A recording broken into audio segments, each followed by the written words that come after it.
The Daily Cyber Briefing for Friday, the 3rd of May. I'm Stephen Ridgway. Microsoft is warning of what they're calling a dirty stream attack impacting Android apps.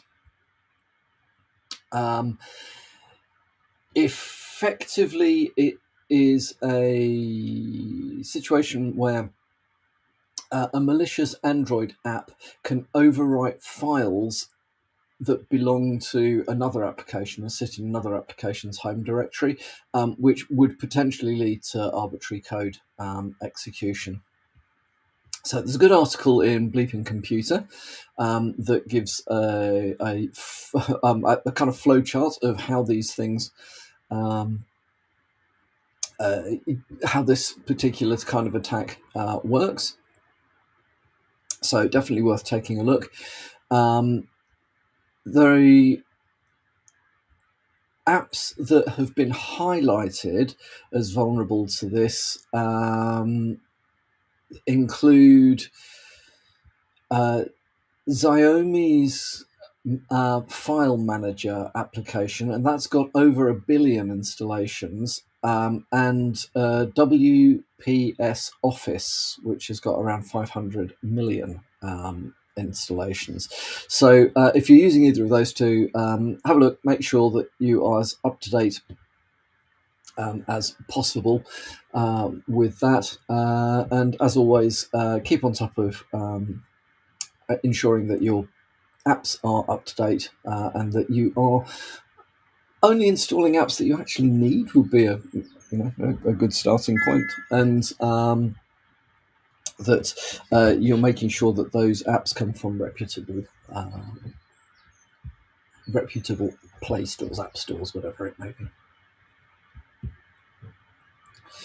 Okay, so one of the things that we've spoken about a bit on this briefing over the last few months is the use of biometrics as a means of identification or part of authentication or whatever it may be. Well, there's an interesting article that I came across. They're always interesting, aren't they? But there's an article in GB Hackers which is talking about gold digger malware that is using deep fake AI photos to hijack bank accounts. So as it's malware that is targeted to mobile devices. So there is a malicious app on Android or an MDM profile for iOS that redirects to a test flight URL.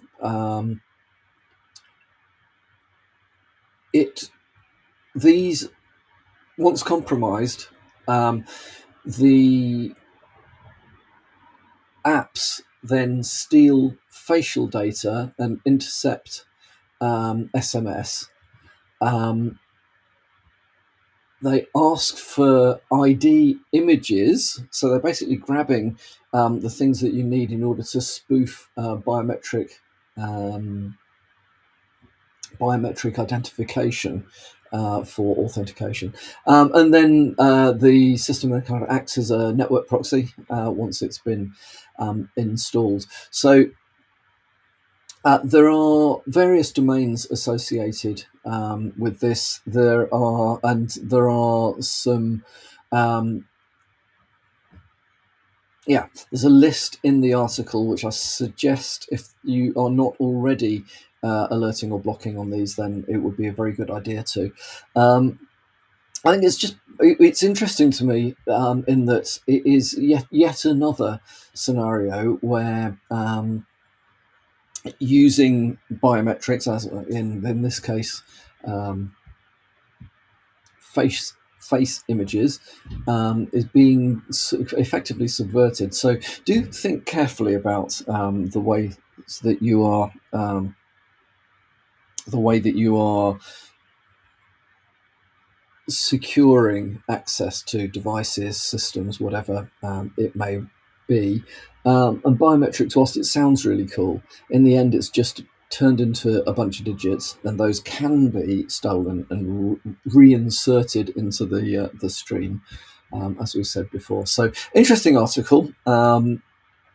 Definitely worth being aware of from the point of view of techniques that we might not have thought about, rather than there is definitely something you need to do right now. So, in other matters, now I think this article is mainly aimed at people in the US, but the concepts are also, I think, things that one should be aware of. GM car buyers.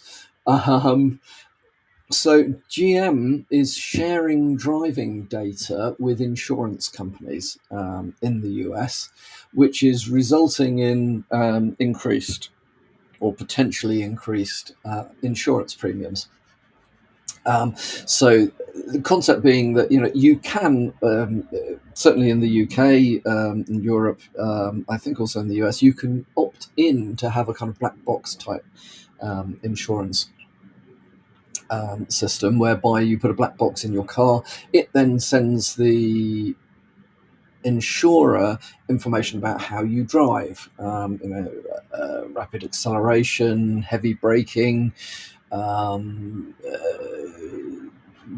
like cornering forces, are you going around corners too fast, those sorts of things. If you drive nicely, they maintain your premiums at a reasonable rate. If they think you don't drive nicely, they push your premiums up. Well, interestingly, it looks like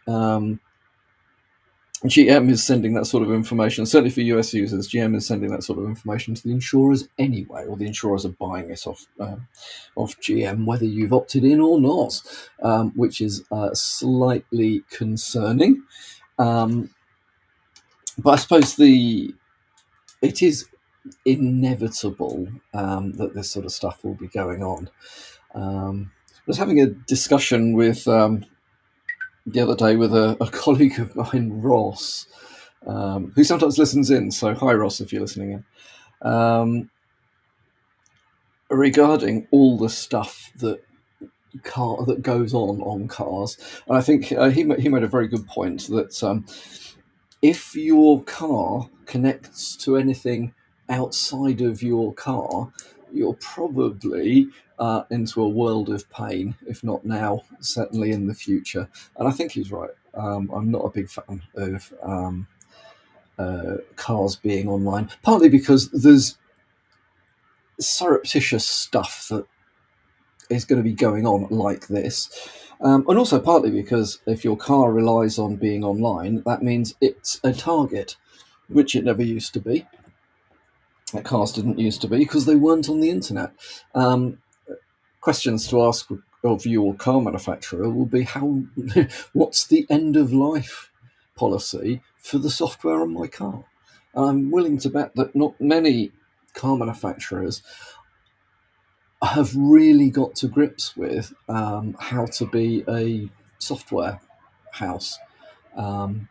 So, we did see recently that Nissan has stopped providing updates to early generation Leafs. I still don't know how you pronounce the plural of a Nissan Leaf.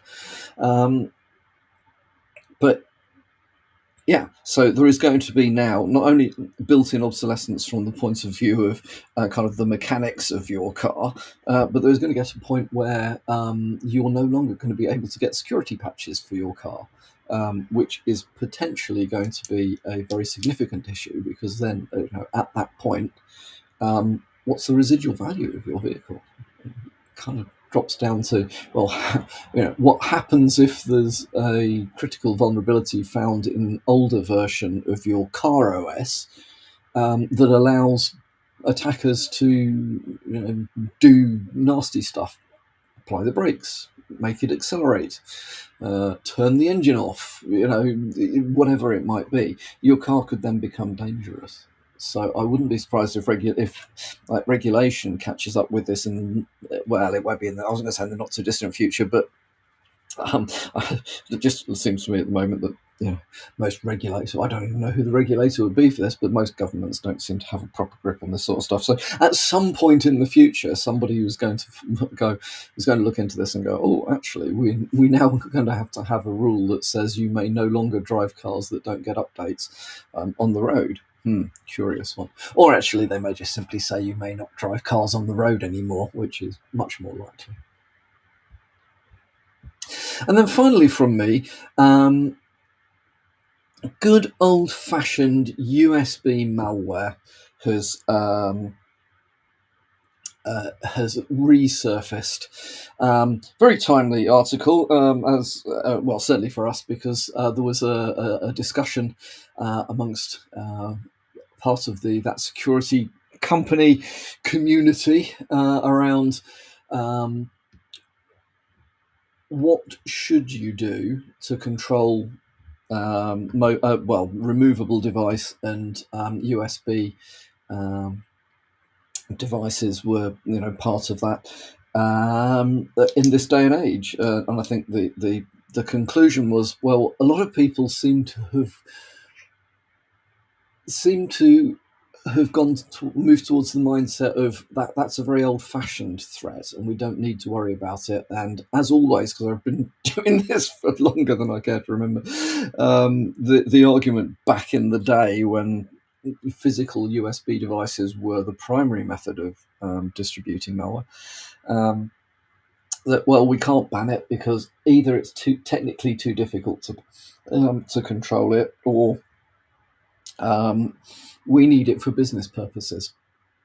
Well, if you look back 10 years, there were some very good solutions that were, and policies, processes, technical solutions that were being developed at the time. I don't think any of that stuff's actually gone away. I think people have just got used to not having to worry about it.